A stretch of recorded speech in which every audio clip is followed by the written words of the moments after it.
আমি এইখানে দর্শকদের একবার দেখাতে চাইবো 8ই জানুয়ারি 2026 যখন সেদিন হঠাৎ সকালবেলা ইডির তরফে রেড করা হয় এই আইপ্যাকের অন্যতম প্রতিষ্ঠাতা এই প্রতীক জৈনের অফিসে, এবং তারপর মমতা বন্দ্যোপাধ্যায় শীর্ষ পুলিশ আধিকারিকদের নিয়ে চলে গেলেন, ফাইল নিয়ে বেরিয়ে এলেন। কি বললেন সেদিন দেখুন। So my hard disk, phone, hard disk, all they are collecting, and they have already attacked my IT office also. In fact, Sector 5, I am going there also.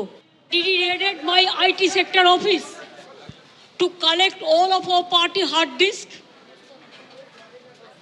the candidate list, the party strategy, the party plan. Is it the duty of the ED and Amit Shah? And he's taking away all my party documents. যখন অফিসে কেউ ছিলই না প্রায়, এবং তারা এসে আমাদের পার্টির সব ডেটা, সমস্ত ল্যাপটপ, সমস্ত আইফোন বা ফোনে যে সমস্ত স্ট্র্যাটেজি আছে ইলেকশনের, ইনক্লুডিং SIR আমাদের কাজ চলছে। আপনারা জানেন যে সেদিন দু জায়গায় এনফোর্সমেন্ট ডিরেক্টরেটের তরফে রেড করা হয়েছিল আইপ্যাকের দুটি ঠিকানায়, এক হচ্ছে লর্ডন স্ট্রিট এবং দ্বিতীয় হচ্ছে সল্টলেকের সেক্টর 5। আর দু জায়গাতেই মমতা বন্দ্যোপাধ্যায় পৌঁছে যান এবং এই অভিযোগ ইডির তরফে করা হয় যে তদন্ত চলাকালীন মমতা বন্দ্যোপাধ্যায় শীর্ষ পুলিশ আধিকারিকদের পৌঁছে শুধু তদন্তে বাধাই দেননি, অত্যন্ত গুরুত্বপূর্ণ তথ্য তিনি সেখান থেকে চুরি করে এনেছেন বলে অভিযোগ করেছিল এনফোর্সমেন্ট ডিরেক্টরেট। আর এই পুরো ঘটনার CBI তদন্তের আবেদন জানিয়ে সর্বোচ্চ আদালতে মামলা করে এনফোর্সমেন্ট ডিরেক্টরেট।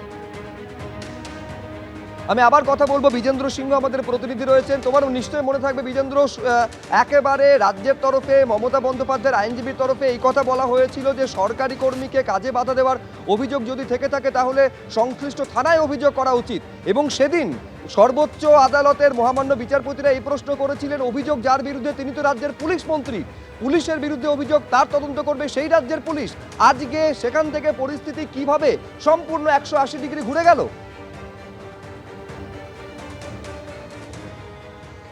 দেখো, তার কারণ রয়েছে শুভ্রজিৎ, এটা পিকুলিয়ার সিচুয়েশন। আমরা দেখলাম এর আগে হিয়ারিংগুলোতে CBI তদন্তের বাধা দেওয়া হচ্ছিল, CBI তদন্ত তারা চাইছেন না, সেটাই বলছিলেন মুখ্যমন্ত্রী হয়ে যিনি আইনজীবী ছিলেন, মমতা বন্দ্যোপাধ্যায়ের যিনি আইনজীবী ছিলেন, পশ্চিমবঙ্গ সরকারের যিনি আইনজীবী ছিলেন, রাজীব কুমার তখনকার DGP তার আইনজীবী ছিলেন, ডেপুটি কমিশনারের আইনজীবী, সবার একই সুরে বলছিলেন সুপ্রিম কোর্টে যে CBI তদন্তের প্রয়োজন নেই, রাজ্য পুলিশ তদন্ত করতে পারে। এবং যে ঘটনা ঘটেছিল সেটার মধ্যে ইতিমধ্যেই দুটো FIR হয়েছে, শেক্সপিয়ার সরণি থানায় FIR হয়েছে এবং নিউ টাউনের একটা থানায় সেখানে FIR হয়েছিল। সেক্ষেত্রে সেই FIRগুলোকে তদন্ত করা হোক।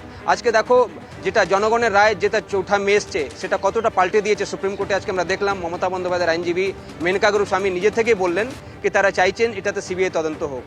এবং রাজ্য সরকার যেহেতু এখন চেঞ্জ হয়েছে, পরিস্থিতি পাল্টে গেছে, এখন রাজ্য এবং কেন্দ্র একই জায়গা থেকে কন্ট্রোল হচ্ছে, অর্থাৎ তিনি বলতে চাইছেন খুব সম্ভবত কি একই সরকার রয়েছে, সেক্ষেত্রে তারা CBI তদন্ত দিয়ে দিন, তাদের কোনো আপত্তি নেই, আর এটাতে কোনো আর্গুমেন্টসের প্রয়োজন নেই। এই কথাগুলো যখন তিনি বলছিলেন তখন আমরা দেখলাম তুষার মেহতা খুব কড়াভাবে আপত্তি করলেন। তিনি বললেন কি একজন অ্যাকিউজড, মমতা বন্দ্যোপাধ্যায়কে তিনি বলছেন একজন অ্যাকিউজকে ঠিক করতে পারেন, CBI তদন্ত হবে কি হবে না, এবং স্টেট গভর্নমেন্ট চেঞ্জ হয়ে গেছে তাই CBIকে তদন্ত দিতে হবে, এটা কি যার বিরুদ্ধে অভিযোগ রয়েছে তিনি বলতে পারেন? তারা চাইছেন সুপ্রিম কোর্ট এটা নিয়ে অর্ডার দিক। তারা বলছেন শুধু এটা একটা রাজ্যের ব্যাপার না, এটা একটা নজির। যদি কোনো রাজ্যের মুখ্যমন্ত্রী যিনি স্বরাষ্ট্রমন্ত্রীও হোম মিনিস্টার, তার সঙ্গে পুলিশ রয়েছে, তিনি DGPকে নিয়ে গিয়ে আর্মস ওয়েতে আর্মস তার কাছে রয়েছে, তারা কি একটা সেন্ট্রাল এজেন্সিকে তদন্তে এইভাবে বাধা দিতে পারেন? এটা নিয়ে তারা সুপ্রিম কোর্টের অর্ডার চাইছেন, জাজমেন্ট চাইছেন। তারা এই আর্গুমেন্টসগুলোতে সন্তুষ্ট হচ্ছিলেন না, যে কথাগুলো মেনকা গুরুস্বামী আজকে বলছিলেন কি পশ্চিমবঙ্গের সরকার পাল্টে গেছে এবং তাই রাজ্য সরকার চাইলে CBI তদন্তকে তারা রেফার করতে পারে, তাদের কোনো আপত্তি নেই। এবং কার্যত আমরা দেখলাম সুপ্রিম কোর্টও অর্ডার লেখাতে যাচ্ছিল কি যেহেতু মেনকা গুরুস্বামী, যেহেতু তিনি এটাও বললেন মেনকা গুরুস্বামী কি ইডির যে পিটিশন ছিল সেটাতে পেজ নম্বর 46 থেকে 49 এটা বলা, এটাই দাবি করা হয়েছিল কি যা ঘটনা ঘটেছে সেদিন সেটাকে CBI দিয়ে তদন্ত করানো হোক। সেটা তারা মেনে নিচ্ছেন, যেহেতু রাজ্য সরকার চেঞ্জ হয়েছে, রাজ্য সরকার CBIকে রেফার করে দিক কেস, CBI তদন্ত করুক, তাদের কোনো আপত্তি নেই। কিন্তু তখনই আমরা দেখলাম তুষার মেহতা এবং SB রাজু যিনি ইডির হয়ে অ্যাপিয়ার করছিলেন, তারা কড়াভাবে এটাকে প্রতিবাদ করেন। তারা বলেন তারা এটা তো অর্ডার চাইছেন না, একজন অ্যাকিউজড যিনি ক্রাইম করেছেন, যার বিরুদ্ধে অফেন্স হয়েছে, তিনি ফাইল চুরি করেছেন, তাদের তদন্তে বাধা দিয়েছেন, তিনি আর্মড রবারি করেছেন, সেখানে তিনি যখন সেখানে গেছিলেন তার সঙ্গে আর্মড পুলিশ ছিল, এই কথাগুলো তাদের পিটিশনের মধ্যে রয়েছে। তো সেক্ষেত্রে সেই অ্যাকিউজকে ঠিক করতে পারে সিবিআই তদন্ত করবে কি করবে না। তারা বলেন কি তারা আর্গুমেন্টস ইতিমধ্যে করেছেন, তারা চাইছেন মেরিটসের ওপর সুপ্রিম কোর্ট অর্ডার দিক কি এটাতে সিবিআই তদন্তের প্রয়োজন রয়েছে কি নেই। এটা খুব সম্ভবত তারা একটা ইঙ্গিত দিচ্ছিলেন কি অন্য রাজ্যেও এই ধরনের ঘটনা ঘটতে পারে। যে প্রথম অর্ডার এসেছিল জানুয়ারি মাসে সুপ্রিম কোর্টের, সেটাতে বলা হয়েছিল কি যদি এইভাবে কেন্দ্রীয় এজেন্সি যেখানে তদন্ত করছে এবং রাজ্যের মুখ্যমন্ত্রী সশস্ত্র পুলিশকে নিয়ে গিয়ে বাধা দেন, তাহলে একটা ললেসনেসের পরিস্থিতি দেশ জুড়ে তৈরি হতে পারে। তাই তারা এটাকে শুনবেন এবং একটা ফাইনাল অর্ডার তাদের তরফ থেকে আসবে। সেটাই আজকে তুষার মেহতা বলছিলেন কি তিনি চাইছেন কি যত দ্রুত হোক সুপ্রিম কোর্ট অর্ডার দিক এবং সেটার উপরই তারা নির্ভর করবেন। মেনকা গোস্বামী কী দাবি করছেন সেটার উপর তারা যাচ্ছেন না। তখন মেনকা গোস্বামী বলেন কি ঠিক আছে, তারা মেরিটসের উপর আর্গুমেন্ট করবেন। এখন অব্দি যে আর্গুমেন্ট হয়েছিল সেটা ছিল মেনটেনেবিলিটির উপর, অর্থাৎ যে প্রেয়ার নিয়ে এসেছিল এনফোর্সমেন্ট ডিরেক্টরেট এবং ইডির আধিকারিকরা, তাদের ফান্ডামেন্টাল রাইট রয়েছে কি নেই সেসব কথাগুলো তারা ইতিমধ্যে বলেছেন। যখন সুপ্রিম কোর্ট এটা শুনতে চাইছে তখন মেরিটসের উপর আর্গুমেন্ট হবে। এবং শেষের দিকে তিনি এটাও বললেন কি 4 মাস হয়ে গেল সেখানে রাজ্য সরকার চেঞ্জ হয়েছে, রাজ্য সরকার চাইলেই কেন কি রাজ্য পুলিশও তো এটাকে তদন্ত করতে পারে, কি আপত্তি কোথায় ছিল? সিবিআই তদন্ত করবে নাকি রাজ্য পুলিশ তদন্ত করবে? এখন রাজ্য পুলিশ রাজ্য সরকারই পাল্টে গেছে, তো সেখানে রাজ্য সরকারও চাইলে এই এফআইআরগুলোকে তদন্ত করতে পারে। 4 মাস হয়ে গেছে, তারা একটা ফ্রেশ এফআইআর করতে পারতেন, তারা কোর্টকে জানাতে পারতেন কি তারা তদন্ত স্টার্ট করতেন, কিন্তু এই 4 মাসে তারা করেননি। তখন সুপ্রিম কোর্টে আজকে দেখলাম একটা অবজারভেশন ছিল কি আপনিও তো ডিফিকাল্ট সিচুয়েশনে নিয়েছেন, আপনি এখন নিজে আজকে সিবিআই তদন্ত চাইছিলেন যখন আপনারাই এর আগে আপত্তি করেছেন। দুপক্ষের বক্তব্য শোনার পর আজকে আগামী 2রা সেপ্টেম্বর অব্দি হিয়ারিং অ্যাডজার্ন হয়েছে সুব্রজিৎ, এবং তুষার মেহতা চাইছিলেন কি যত দ্রুত শুনানি করে তারা একটা অর্ডার দিন সুপ্রিম কোর্ট, কেন কি তারা চাইছেন যে যিনি অ্যাকিউজড তিনি ঠিক করবেন নাকি সিবিআই তদন্ত করবে কি করবে না, যিনি ক্রাইম করেছেন অফেন্স করেছেন তার কথায় হবে নাকি সিবিআই তদন্ত করবে কি করবে না, এটা সুপ্রিম কোর্ট অর্ডার দিক এবং সেটাই তারা চাইছেন। এখন দেখতে হবে 2 সেপ্টেম্বরের হিয়ারিংয়ে কি বক্তব্য উঠে আসছে। বেশ, অবশ্যই সেদিকে আমাদের নজর থাকবে। তুমি আমাদের সঙ্গে থাকো বিজেন্দ্র। দর্শকদের আরেকবার জানাবো, নিঃসন্দেহে আজকে আইপ্যাক মামলায় সুপ্রিম কোর্টের শুনানিতে একটা নাটকীয় মোড় লক্ষ্য করা গেল, একটা অদ্ভুত পরিবর্তন লক্ষ্য করা গেল।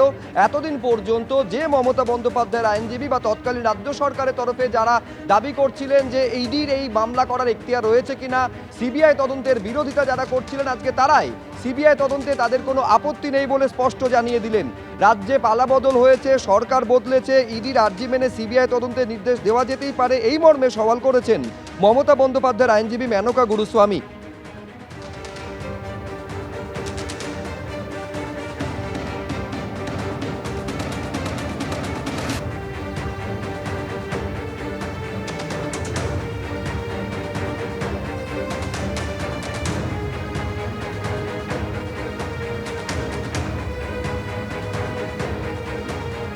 বলে বুঝতে পারছেন আইপ্যাক মামলা নিয়ে সুপ্রিম কোর্টে এর আগে একাধিকবার চাপানুতোর চলেছে, সওয়াল জবাব চলেছে, কিন্তু যে মর্মে এতদিন পর্যন্ত সওয়াল করে আসছিলেন মমতা বন্দ্যোপাধ্যায়ের আইনজীবী, আজকে হঠাৎ তার সুর বদল হলো।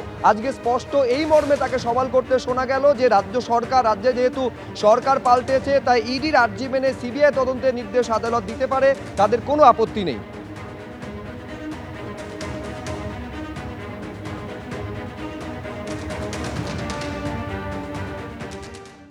এবিপি আনন্দ এগিয়ে থাকে, এগিয়ে রাখে।